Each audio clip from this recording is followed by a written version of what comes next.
Hello everyone, welcome back to Sydney and Starlit, and if you are new here, welcome, enjoy the videos. So today me and Sydney are going to be reading a little golden book, Disney's Pocahontas, the voice of the wind. So let's begin.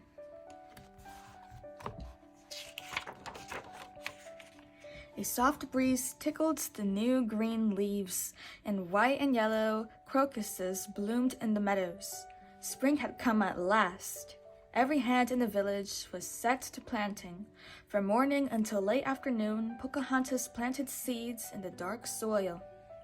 As always, Flit, the hummingbird, and Meeko, the raccoon, stayed close to their pretty young friend. At the end of one long corn row, Pocahontas sighed. She enjoyed planting, but the spring breeze stirred a sweet restlessness in her heart. "Wouldn't you love to find out what's beyond the bend in the river?" Pocahontas asked her masked friend. Meeko shrugged. He was more interested in finding a way to eat some of the dried corn seed without Flit catching him. As for Flit, he thought Pocahontas should stay safely near the village.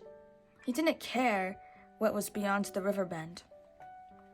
"Well, I have to find out," Pocahontas declared. So that afternoon, as all the other villagers returned to their homes, Pocahontas slipped off on her own and paddled her canoe up the river. Flit hummed around Pocahontas's head. He pointed his long beak toward Grandmother Willow's grove. He hoped the wise tree spirit would talk some sense into Pocahontas. But the young woman shook her head. "No, Flit, we're not going to visit Grandmother Willow. Today, I want to discover some place I have never explored before." Pocahontas stopped paddling for a moment, and Meeko jumped from the canoe to the river bank to chase grasshoppers. Then he played leapfrog with the frogs. He waved his paws at Pocahontas. "No, Meeko," she said. "I can't stop to play today. Come along now, unless you'd rather stay behind." Meeko climbed back into the canoe, but he hopped out again at a strawberry patch. Pocahontas left the canoe to pick some of the sweet berries too. They were delicious, but she still felt restless. "Come on, Meeko," she said. "Let's head for that bend in the river and new places to explore." Clouds began to gather in the blue sky, and branches swayed above their heads. As it ruffled Pocahontas's hair, the wind whispered a warning, but Pocahontas did not want to listen. Instead, she hurried back to her canoe and paddled further up the river. With a sudden crack of thunder, rain poured from the sky. "Oh, not another spring shower!" Pocahontas exclaimed. Then she noticed a cave on the riverbank. "We can take shelter there until the rain stops," Pocahontas said to her friends as she paddled to shore. Flit flew anxiously around the mouth of the cave. He did not want to go inside. Pocahontas tugged her hair free of the bird's beak.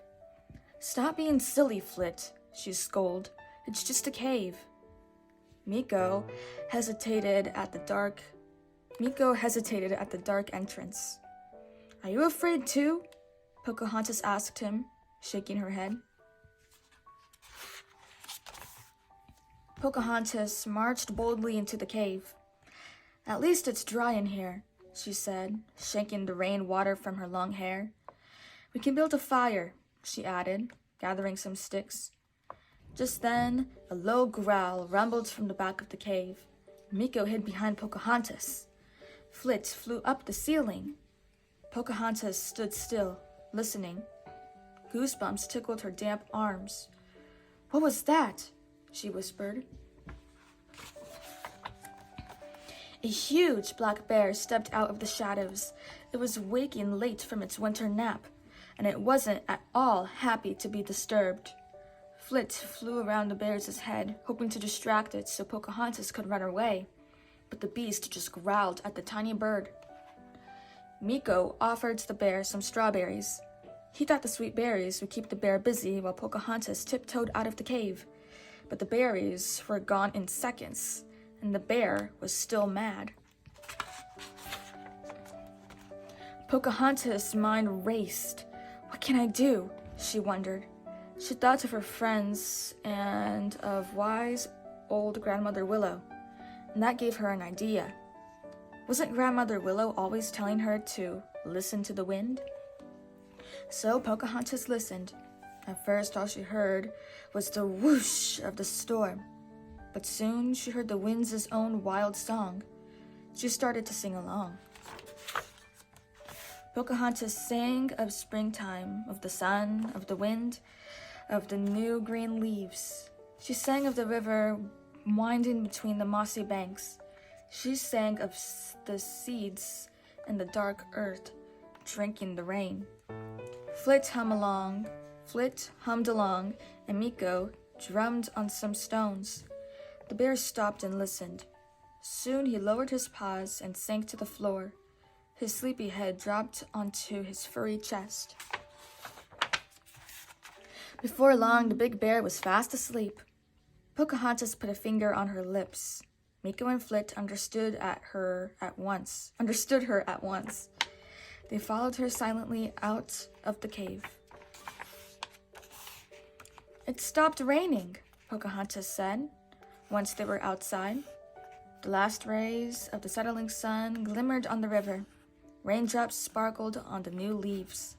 The spring peepers sang their froggy song, and the birds and crickets chimed in. How could I have felt so restless with all this all around me? Pocahontas asked her friends. Then she laughed. I didn't need to find a faraway place to explore. I just needed to open my eyes a bit wider to stop and listen to the music of the wind. Then Pocahontas and Meeko climbed into the canoe, and with Flit leading the way, they set out happily for home.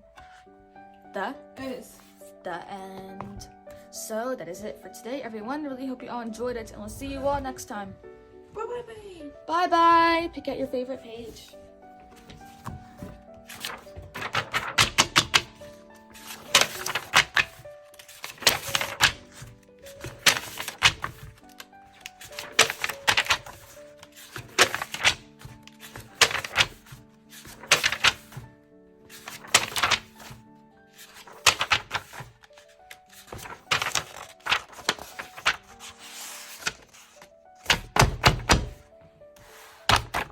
Who's your favorite character?